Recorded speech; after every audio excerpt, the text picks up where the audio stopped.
All right, so I recently was taking a look at my advanced Heroquest build by Print and Play, and taking a look at the footprint that I have the game stored in, and I have this box. It's 22 inches by about 18 inches and about 4 inches deep. And so I had, in this box, I had all the tiles and dice and whatnots in this box. And then I had the yellow box, if you recall from my other videos that I used, that just had all of the miniatures in it, and the rule books, etc., cards and that kind of thing in there, and decided that what I needed to do is try to revamp the situation. So what I do now is I was able to convert the main box. This is the main box that I had originally built, and by combining all of the tiles in here and tokens, etc., I was able to build the special insert to facilitate basically the whole game right here. Now this is except for the rule books and some of the cards and the other supplements that I have there, so I'll show those here in a second.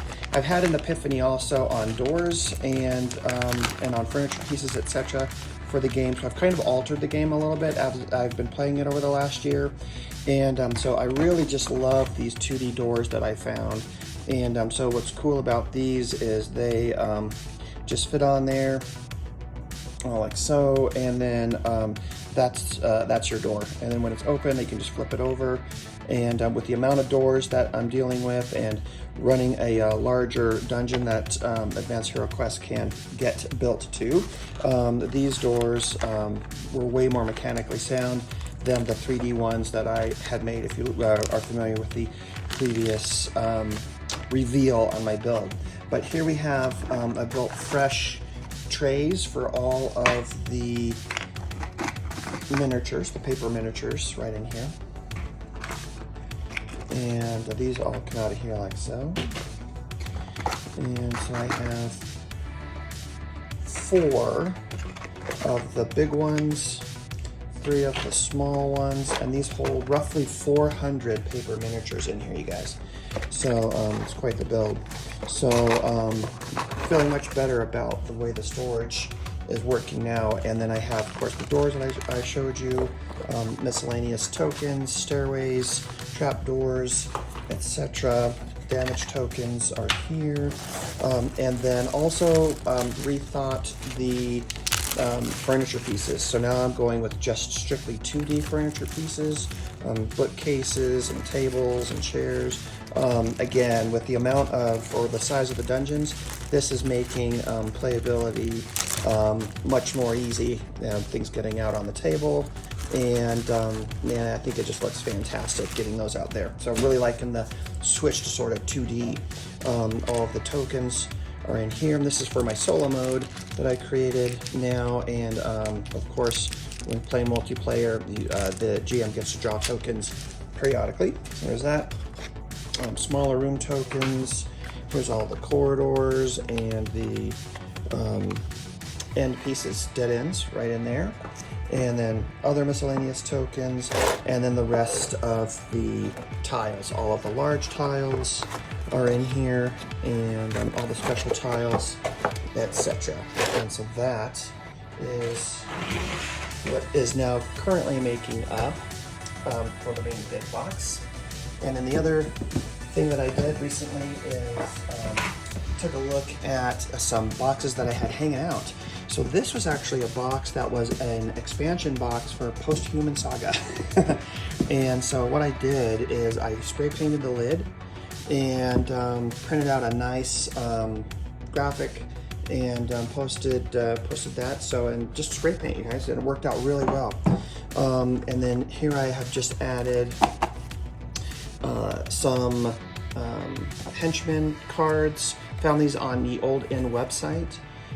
New class cards here. I'm loving these. I found a whole file that had a whole bunch of new sort of character sheets, cheat sheets, etc. So the Terror in the Dark rulebook that I have printed out here, just because I'm a completionist, but really unnecessary because the enhanced Advanced Heroquest book has all of those rules in it. And then here I have my dungeon generation dice. So instead of looking at tables, now I can simply just roll, and look at that, we're looking at 2 corridor pieces. And what's in the corridor? 1 door. And so there you go. And so then once you get the door open, now you can generate the room. It has a regular room, and what's in there? 1 door's in the room, so it's like that, right? How does the hallway end? It's going to be a left turn from there. So that, loving those dice as well. And then here I have the regular Heroquest character cards, and these are all of the heroes, right? From Rogar and Terillian Leafstar and like that. Okay, so there's all of those, and then I also printed out the Beyond the Grey Mountains expansion, and which is an overland travel, and so these are all the locales for the cities and the town, etc. Villages that you can visit. And then I also printed out these come from Advanced Heroquest Reforged, and these are all the spell books, and these are all of the spell colleges of spells in Advanced Heroquest right here. The Grey Order, the Bright Order, Order of Life. So tons of spell colleges. And then also clerics. Check that out. Prayers of More, Prayers of Vernal. So all of the prayer books for various clerics that you could play in the game. I have a couple of different packs of cards. These are ones that I made that have the entire pantheon of those 400 minis that I have over there, the Monster Pantheon. And also, I did purchase from Heroquest this version here of all of the monster cards right there. Location cards for settlements, fate cards. I printed these off the Old In website as well, and these are meant to be worked with regular Heroquest, but in reading through these and taking a look at them, they do twist the game just a little bit, and they're very, very accessible for Advanced Heroquest, so I've incorporated those into my game. Settlement cards, so these are settlement events, right? So when we're in the event or in the settlement, we pull a card, and then we do the event there. And then travel cards, so as we're traveling, doing our hex crawl, these are events for overland travel. The Evil Wizard cards, this is another thing I've incorporated into my game.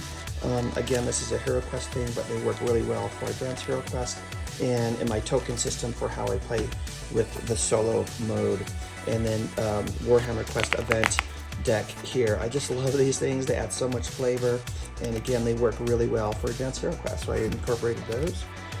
These are the spell cards, or skill cards rather, sorry, that came with the enhanced Advanced Heroquest rulebook, and the new class cards that I downloaded kind of have these incorporated into them, so I may not need those as much, but there's that. And then I have, of course, some older character sheets. This is the Bard character class with his Bard songbook, so we'll have a Bard we could play. And then, of course, the rulebook here for all of the scenarios. This is all of the White Dwarf scenarios, plus a few extra scenarios that I found just on the interwebs, on the internets there. So I'm really excited about all of that. So that's, I don't know, 15 to 16 different campaigns, so it's quite big. And then the Ultimate Treasure Book. You might recognize this from Warhammer Quest, and but I have incorporated it into my Advanced Heroquest